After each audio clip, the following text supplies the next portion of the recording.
and welcome to another episode. Today we have the grand maestro herself from Beauty Atelier, Chichi, the one and only, best in Africa, best in the world, if you ask me, when it comes to semi-permanent makeup. Chichi, over to you. Hi, my name is Onyekachi Iroha, and I am the lead semi-permanent makeup artist here at Beauty Atelier. Okay, thank you.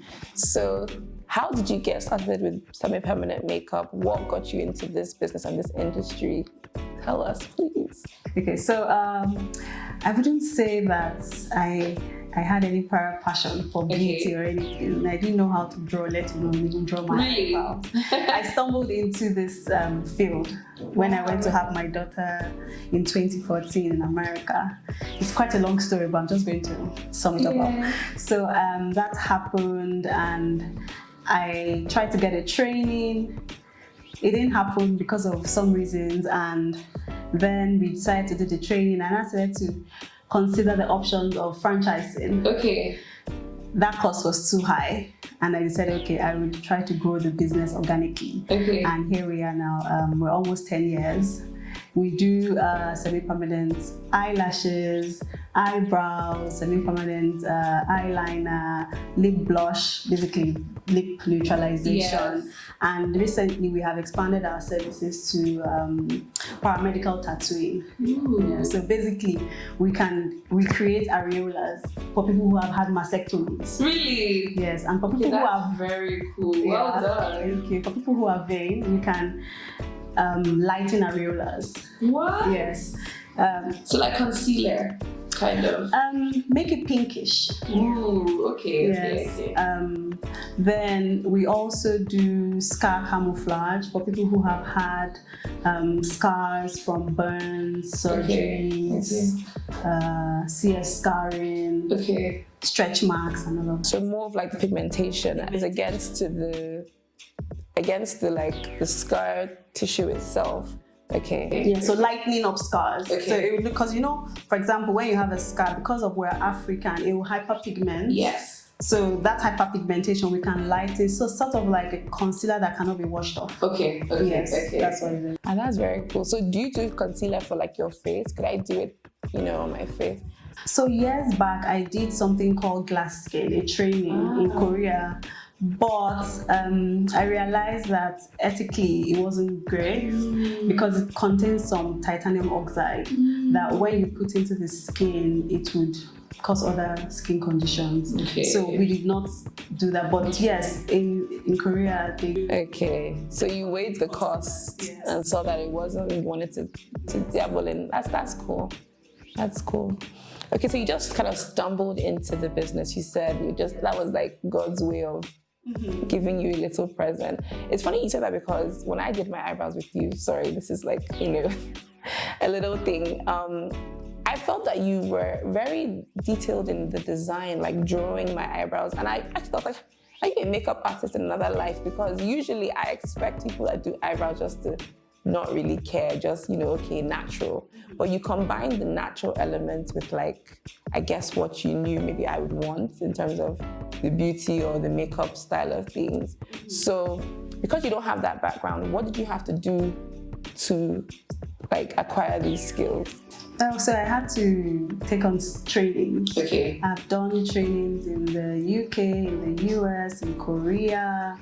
I've done a lot of online trainings. Okay. So I've done online trainings with trainers in Russia. Wow. Bulgaria, yes. So basically, it's just short courses and practice. Basically, the more you practice, the better you become. There are angles that you should put into consideration when drawing the brow design, and those are the things that have helped me get better at the skill. Okay. Yeah. So it sounds like you've intentionally spread your I guess your skill set to different countries, so you kind of pick the best from every place and you formed your own that works for us. So we have a way we do semi-permanent makeup here at Beauty Atelier. Brows, if you notice, I don't know if you've had people ask, because I've had people say when they see some people's eyebrows, they don't have to ask, they know it's from Beauty Atelier, because there's a way we do our brow design. It's defined, but yet it's soft.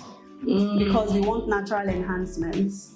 It still looks like you, but it's giving Yeah, people have actually said to me like, stop, where do you do your brows? I'll be like, oh, Beauty Atelier, like, yeah, like they get it. Oh, that's really good. Okay. With the VPay merchant and cash point feature, business owners are able to set up independent bank transfer confirmations for their various outlets. This feature enables their cashiers to confirm payments from customers via bank transfer right there on the spot. And this is instant, which means your customers are not going to be kept waiting. This has been a game changer for a lot of businesses because business owners are able to monitor their businesses from anywhere they are. So, in this journey, you know, obviously there's beauty and the parts that can be very, I don't know. What has been your most challenging experience or experiences in this line of work or in this business? Okay, so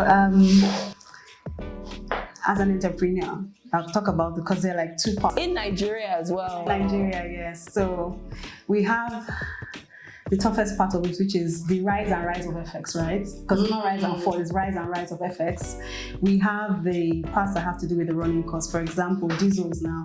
Diesel is quite expensive, and you've had people say, oh, why are you guys not using fans? And because people are downgrading. But the problem is, yes, no, there are people who used to have ACs, but they're now using fans. But Okay. You mean generally, okay. Generally, because of the cost of everything going on, we've not increased our prices yet. We're still trying to see till the end of the year, and maybe in January we'll do that. But basically, running costs, for example, diesel, the prices have gone up, right?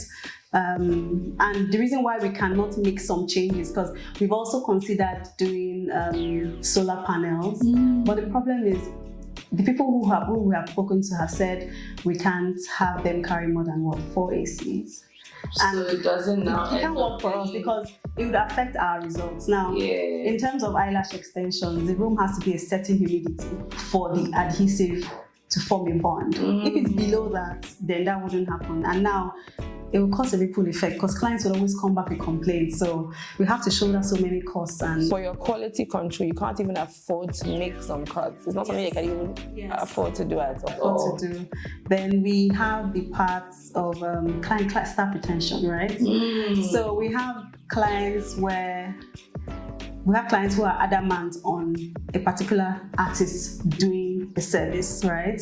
And we always try to say, oh, this person is good. They're like, no, I want this person. Now, the downside of having star employees or star artists is when that person leaves, if the person has a pool of clients that they always attend to, when that person leaves, those clients would either leave or find it very difficult adapting to someone else. I'm that kind of customer. Yes, Nigerians are very much like that. Abroad, when I go to get services, whoever is available will do it for me, right? But I find that Nigerians are always very attached to their makeup artists, lash artists, brow artists. So what we have tried to do to combat that is we have SOPs, right? Okay. Where we have artists do the same thing. For example, imagine you go to cut your hair and before the person starts, maybe artist A would wash their hands in front of you because there's like a sink there and they use sanitizer, they would maybe use a hot towel to clean your head and the person, you come back in 2 weeks and artist B is not washing her hands. Just starts to shave straight away. So we just have standard operating procedures so that everybody does it. So when you see that, okay, this person is doing, like, you don't feel any difference. Yeah, that's a very good way to keep, that's like your experience. Yeah. The experience has to be the same across board. So that is how we have been able to, not really combat, it's a process. Reduce No, you are right. I think a lot of people end up asking for the same person. Like, I think it's a trauma response. And it's because, like, sometimes when you go to a place and you go to somewhere else, you just feel like the person would probably not get it. And you start having a whole situation where people are like, I did it once with you. You gave me the best results. I don't want to even try. So I understand that, but I know how it can be hard for a business to have to, especially people are always leaving after you train them. It's another issue. That's also an issue. Although here we have people who have been with us for 6 years. We have people who have been with us for 2 years, 4 years. But before, when a staff wants to leave, I'm always so sad. But now we celebrate them because as long as you go by your contracts, when it's time to leave, you let us know. Smooth handover is always essential. So before, we just used to have because we didn't have processes in place, Yes. right? But now we have processes in place where they're like, oh, I'm leaving in December, and they tell you in September. We get the new people, we start to train who is going to succeed. So you also leave on a good note, because wherever you go to, you have a good referral because you did things properly. So that's actually a very smart way to, I think people feel the ripple when people just eject the business and then you're like running around. That's actually a very smart one. Okay, so what would you say has been the greatest highlight of this journey of this business? It can be as wide. A lot of. We want to hear, we're interested, like. Okay, so when we diversified and started doing paramedical tattooing, that made me feel more fulfilled. Not that semi-permanent makeup doesn't make me feel, but because it's more cosmetic, I didn't feel, so I started to feel more like I was adding to someone's life in terms of, imagine someone who has had cancer and they have had their boobs taken out and everything just feels different and you're able to just recreate something. So that was a very great achievement for me earlier on this year, because we started offering that this year. Amazing. Yes. No, really, it is. I can imagine it's very emotional. I've had clients cry and very emotional. Also, there are clients I've been able to connect with. You know, someone always says that it seems there's something on your bed. Because people come to do their eyebrows and we're talking about marriage, we're talking about our kids, and talking about problems, society. So there's this connection that I have with some clients. Greatest achievement. Okay, so since we had this business, I've always wanted a purpose-built space, right? A space. Because, you know, in Lagos, you go in and just see rooms, and it just looks too much like a house. So, over the years, we're able to do a couple of investments, learn here and there, and we're able to buy the building and create a space for the business. Yes. So that was an achievement. That's amazing. And you can feel it in here, like the ambience when you walk in, you feel calm, you feel serene. And a lot of detailing, like I was saying earlier, that I love the staircase just with like the tiles.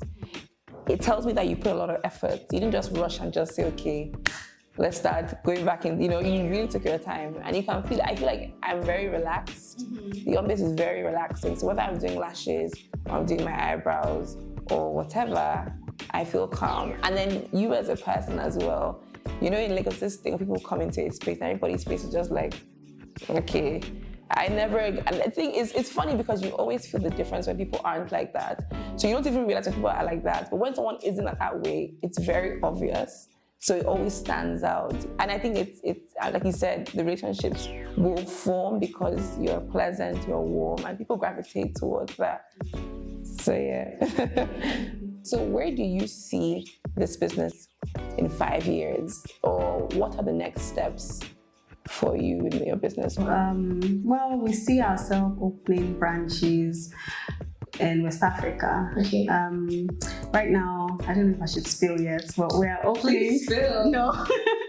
We're opening a branch in Abuja. Wow. I'm partnering with a hotel. Okay. To open a spa.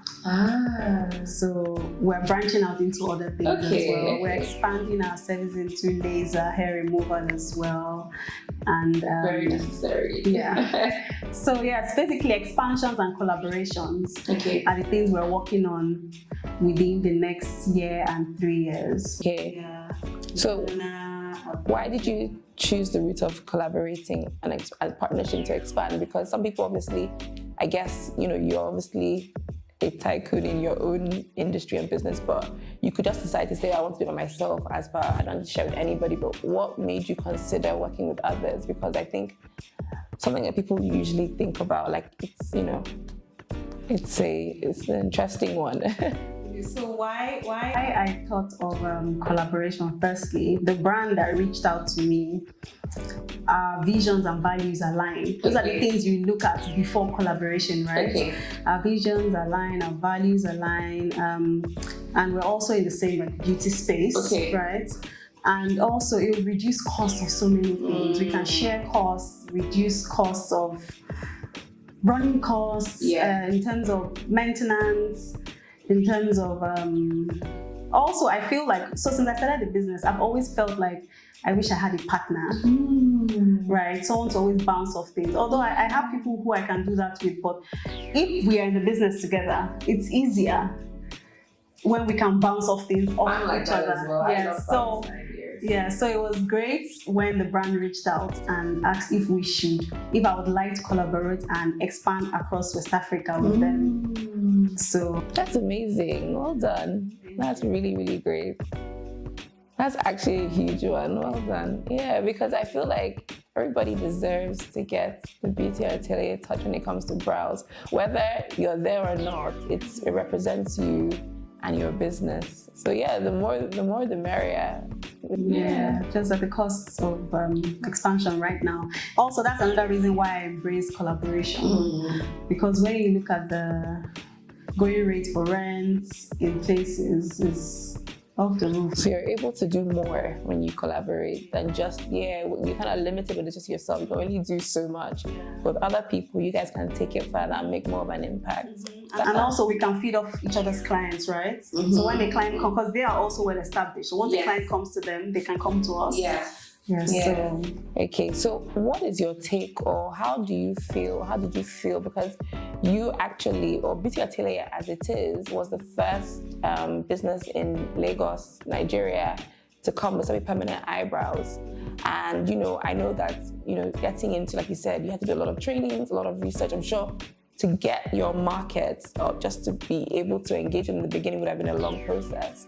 And, when people start to obviously also do similar things or are in the same space, one that has invested a lot of time and energy can feel a certain way about it.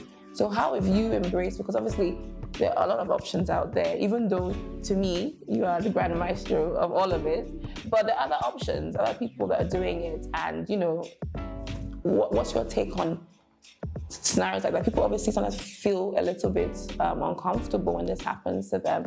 And how would you say you've gone about your own experience with just obviously getting more people getting into that space? So the thing is, really, I can't service the whole of Lekki. Right.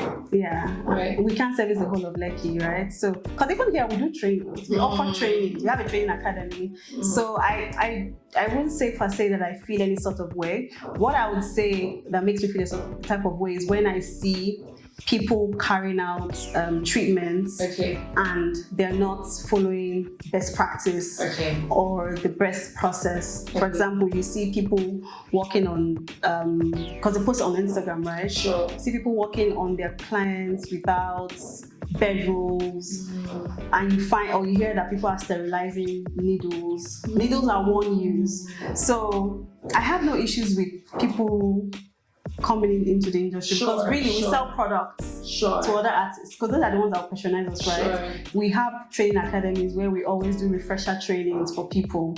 So it's just basically when people try to cut corners, do not charge the right amount because they are cutting corners, and we now look like we're overpriced. Okay. Right? Okay. A lot of our trainings are international trainings. We train in the academy here twice. We train our own artists twice every year, at the beginning and at the middle of the year. These trainings are all international. Some of them are online, some of them are in person. So I do it in person and I come back to train them. But a lot of these people have not gotten the right trainings. Even if you want to train with someone in Nigeria, some of them have trained off YouTube. So you can't compare someone who has spent £3,000 on a training to someone who has trained on YouTube. The person would charge little or nothing, right? Yes. So what would you say, because not everybody can afford £3,000 for the training, as great as it is. So what would you say, like, the person's best options would be, with a reduced budget, but they also want to learn best practices and standards and follow, I guess, the procedures that would make, because I get what you're saying too, is that when you don't follow, sometimes it also affects the quality of the work, and the industry as a whole can look bad if people have bad experiences and like, oh, this reaction or that or this. It makes everybody look bad in a way, because it's like, some people start getting afraid that maybe something could happen to them. So what would you say, what would you recommend as the option if you cannot afford maybe international, abroad, foreign courses? I mean, obviously, Beauty You Atelier. can come to Beauty Atelier for our trainings. We offer trainings. affordable. Much affordable, yes. Yes. So just to summarize the conversation, what would you say would be the 3 to 5 things that you wish someone would have told you when you got into this business, or you wish you knew? Because obviously you're in it now. Wish I knew. So because I have, my husband has a vast business background. Okay. So he always put me through so much. So I'm trying to see the mistakes I made. So I guess an advisor or a mentor of some sort that can support you with things. If you're not knowing or some things, having support, I think that's one. Having support, knowing your numbers, doing your books.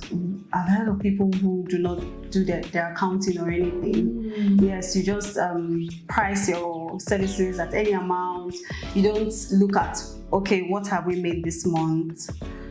Take out your running costs, take out salaries. You just see what you have made as your profits. Yes, so basically having some sort of, what's it called? Accounting practice, like Yes. being thorough and also Your bookkeeping, basically. Bookkeeping, SOPs are very important. Standard operating procedures have been a game changer for us. So yes, having SOPs to as little as your cleaners. We have like a schedule for them. The receptionist picks the phone a certain way. I know it can sound a bit robotic, but it is what it is. Yes.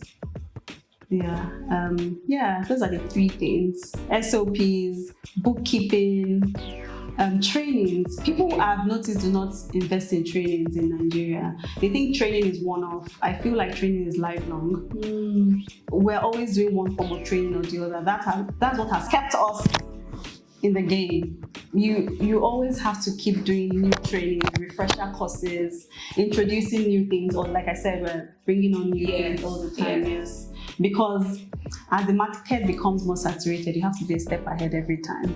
So if you're not innovative, then you get thrown out, so you step back. like Nokia. Ooh.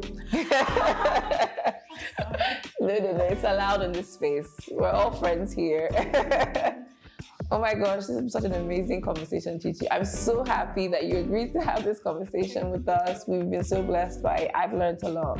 They've learned a lot. And I'm so happy that you're able to do this.